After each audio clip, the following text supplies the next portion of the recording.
Alvarez লাউতারোর পর এবার আর্জেন্টিনার নতুন স্ট্রাইকার সেনসেশন জোয়াকিন পানিচিলি। মাত্র 22 বছর বয়সী তোলপাড় ইউরোপ, গোল করে যাচ্ছেন একের পর এক। তবে কি স্কালোনির পরবর্তী গোপনস্ত্র তিনি? 22 বছর বয়সী জোয়াকিন পানিচিলির ওপর এবার নজর ফুটবল ভক্তদের। গত মৌসুমে 20 গোল করা এই আর্জেন্টাইন শীঘ্রই আসতে পারেন আর্জেন্টিনা জাতীয় দলে। কে এই পানিচিলি, তাকে নিয়ে বিস্তারিত থাকছে প্রতিবেদনে। একদিকে আছেন হুলিয়ান আলভারেজ, অন্যদিকে আছেন লাউতারো মার্টিনেজ। দুজনেই জাতীয় দলের নাম্বার 9।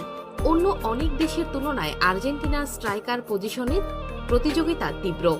আলভারেজ ও মার্টিনেজ দুজনেই ক্লাবে দলের প্রধান অ্যাটাকার।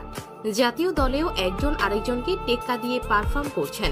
কোপা আমেরিকায় যদি লাউতারো ভালো করেন, অপরদিকে বিশ্বকাপে ভালো করেন আলভারেজ।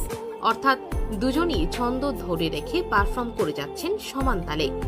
এদের সাথে যুক্ত হচ্ছেন আরও একজন স্ট্রাইকার, তিনি হলেন পানিচিলি। গত বছরে পারফরমেন্স দিয়ে নজর কেড়েছেন আর্জেন্টাইন তরুণ পানিচিলি। 22 বছর বয়সী এই স্ট্রাইকার গত মৌসুমে আর্জেন্টাইন ক্লাব ছেড়ে যান স্পেনের দ্বিতীয় বিভাগের ক্লাব মিরান্দেসে। এর আগে তিনি খেলতেন স্পেনের তৃতীয় বিভাগের লিগে। সেখান থেকে প্রায় লা লিগা উঠেই এসেছিল মিরান্দেস। লা লিগায় যাওয়ার লড়াইয়ে 75 পয়েন্ট পায় তার ক্লাব মিরান্দেস। তবে প্লে অফের ফাইনালে হেরে যায় রিয়াল ওভিয়েদোর কাছে।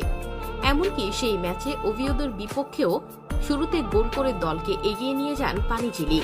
যদি সেই লিড ধরে রাখতে পারত তার ক্লাব, তবে ইতিহাস গড়া হতো তাদের জন্য। তবে তা না হলেও গত মৌসুমে ক্লাবটির হয়ে অনেক কিছুই করেছেন তিনি। গত আসরে পানিচিলি করেন 21 গোল, আর তার সঙ্গে ছিল 8টি অ্যাসিস্ট। সব মিলিয়ে 29টি গোল সংক্রান্ত অবদান। এছাড়াও তিনি ছিলেন ক্লাবের দ্বিতীয় সর্বোচ্চ রেটিংধারী খেলোয়াড়। সর্বশেষ 5 ম্যাচে করেন 6 গোল, সঙ্গে ছিল 5 অ্যাসিস্ট।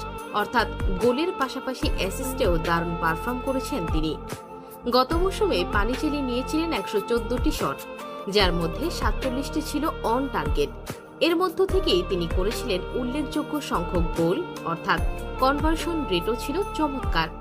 তিনি জিতেছেন 350টি ডুয়েল, যার মধ্যে 182টি ছিল এরিয়াল ডুয়েল।